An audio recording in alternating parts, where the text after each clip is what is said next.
So I am super excited to be on this call today. As you can see behind me, my house is full of agents and assistants and nannies. It's fine, whatever you want to do. But I just want to go over a very short series that I'm going to start doing on the West Michigan Purchase Agreement, the things that I teach my agents, and the things that are need a little bit more attention. So I'm sharing my screen because we are going to dive into your document holding platform. So if you have a document holding platform, such as Dotloop or what Zip Form is the other ones, any of those are going to be super great for this particular exercise. So if you have one, jump into it, open up your purchase agreements. That's what we're going to do. We're going to go backwards on this. I'm going to open up a blank loop.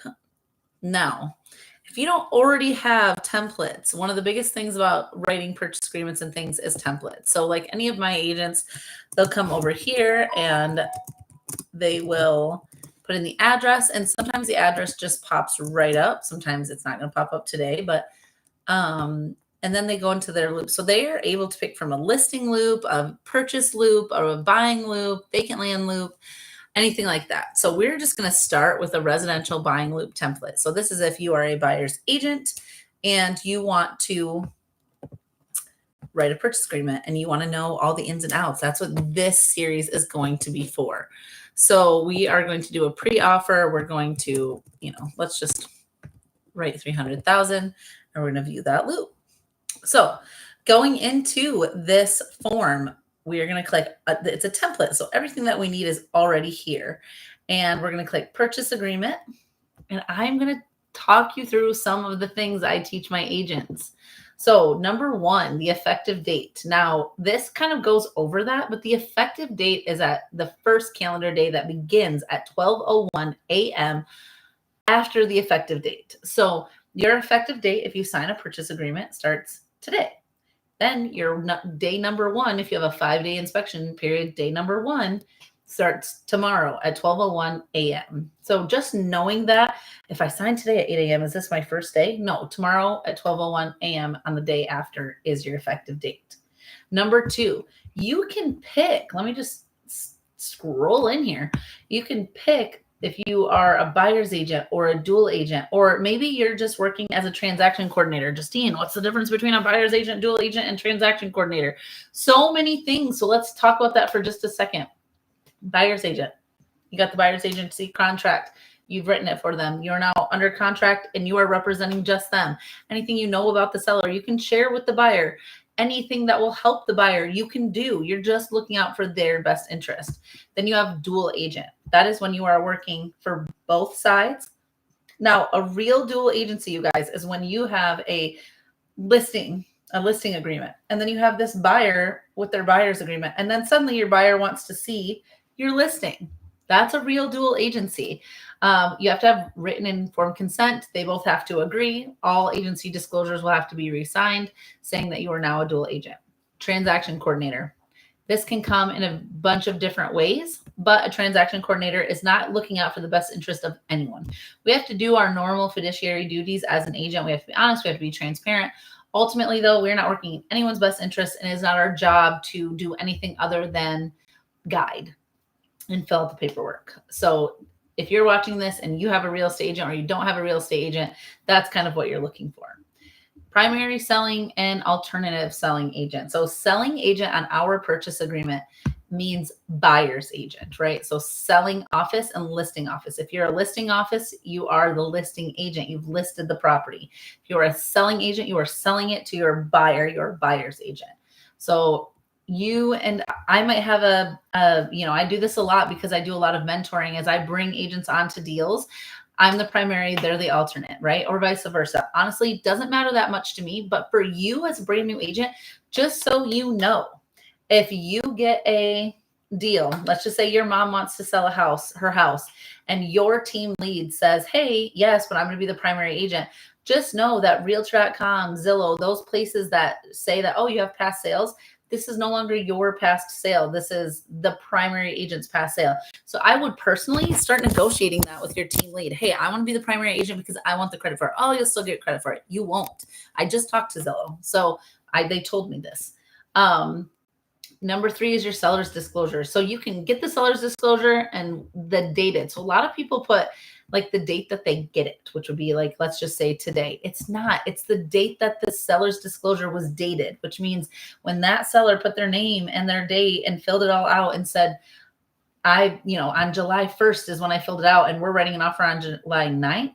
July 1st is what goes in this. If they've not seen the seller's disclosure statement, you can still write an offer. You don't need it, but they'll have 72 hours to give the seller's disclosure up, or within 120 hours if it's by registered mail, which we don't really do anymore because we're not living in the Stone Age.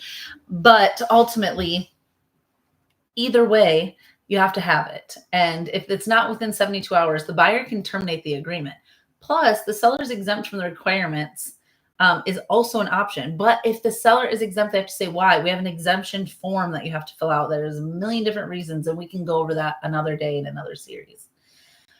Property description. So buyer offers to buy the property located in the city, the village, or the township. You guys, this is a municipality question. What you put in 905 Bruce Drive, Middleville, Michigan. Middleville is not the township, or it is a city, right? But it's not going to be put here.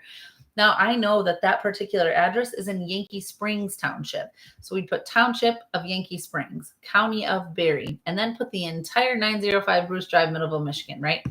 Now you're like, okay, I get all that, Justine, but where's the legal description in the parcel number?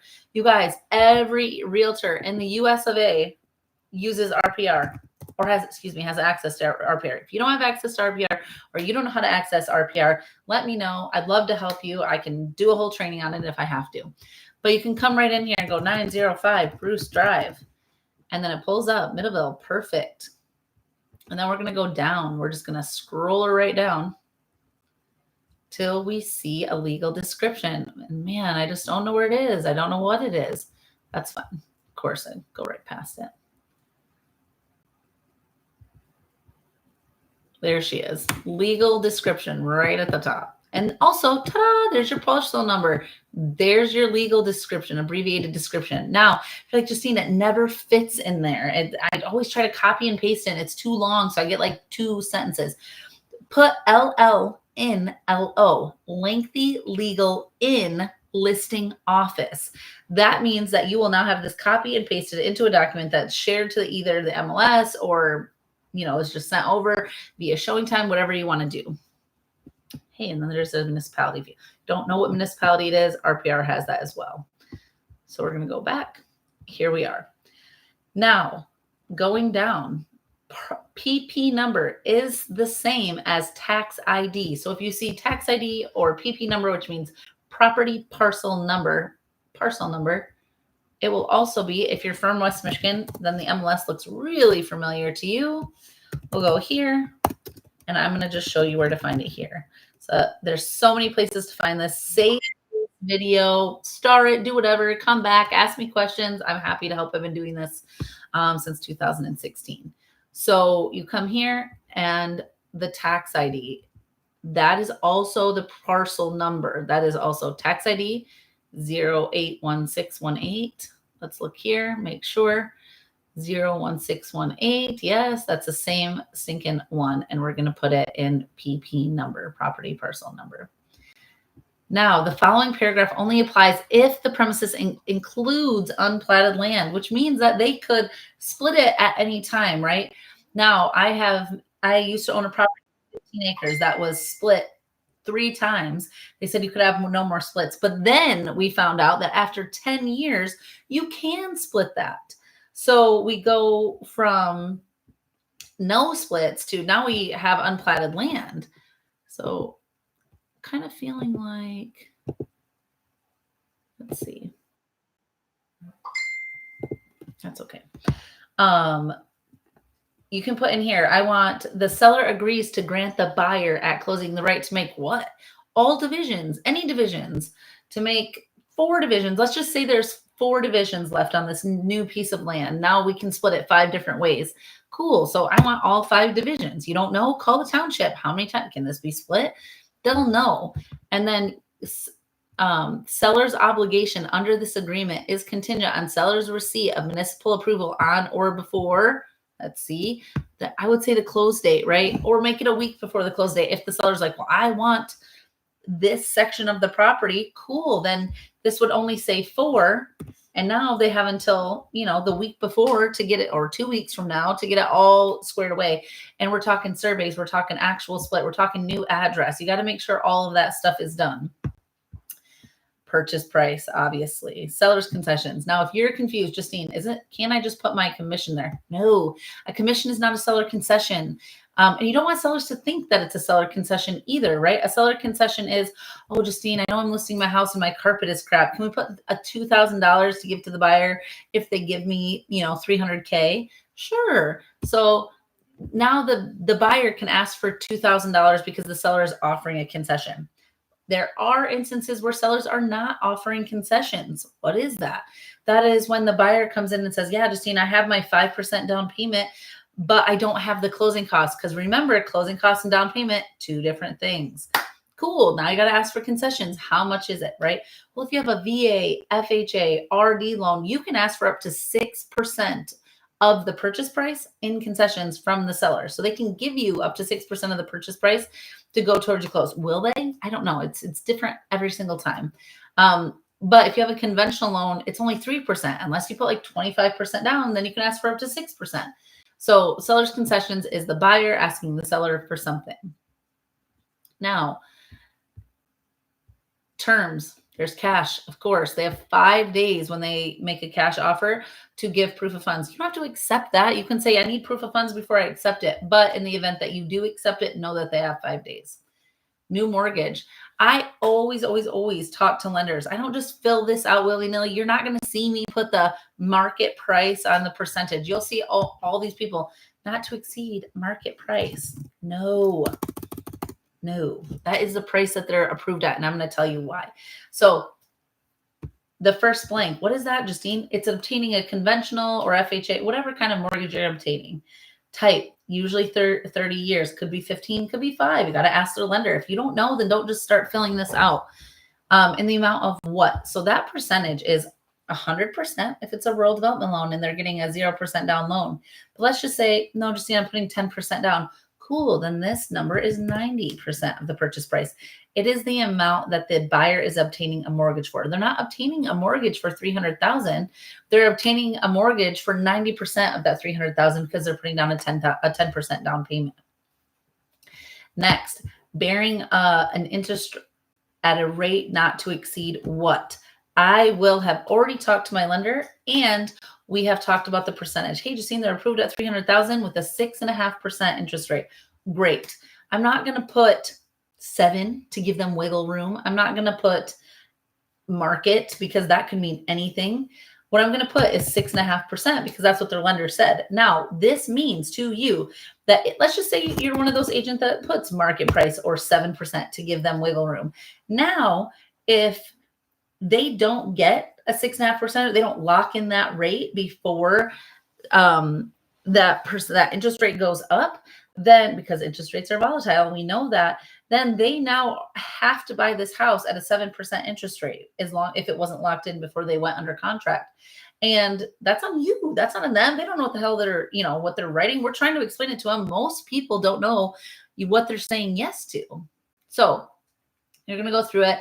Buyer's lender to process the application within how many days? Now, if you have an amazing lender, a great lender, a lender that you should have, they do all of this stuff up front. They're going to get W-2s, check stubs, all sorts of verifications of documents and employment and all of that. So that when you say, hey, I waived my inspections, they're like, cool, sign this disclosure and we're going to go order appraisal. Some of the time you'll get lenders that aren't so thorough and they need 5, 10, some need more. And I would not recommend going with any of them. They're like, I don't know how long it's going to take us. No, I want to be able to sign that disclosure and order the appraisal the moment I'm ready to order that appraisal, right? And the only thing that should be stopping us is the inspections. So talk to your lenders. Like, how long is it going to take to process the application in the event that they've given you stuff already, right? Oh no, if they've given me everything, it'll take me 24 hours or less. Great. What if they haven't? It depends on them. Great. Then we need to know that, right? So buyer or seller will agree to pay an amount not to exceed what? Representing repairs required as a condition of financing. So now we are here, right? Here we are. Whoa. Oh my golly. So that just means that if you get an appraisal, and this appraisal requires the staircase to have a handrail, that's totally fine, but that is an appraisal required repair.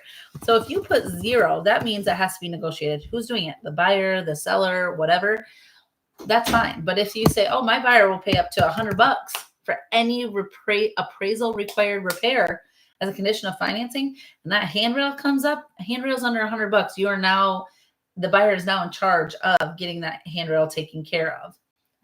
Now, they don't have to. They can also ask the seller. Wouldn't recommend it, but they can ask the seller, hey, if an appraisal comes back and that is asked for, I want you to pay for it. Cool. Then you put them up for $100, right? Whatever it is. And I've seen this be hundreds and thousands, but everything can be negotiated.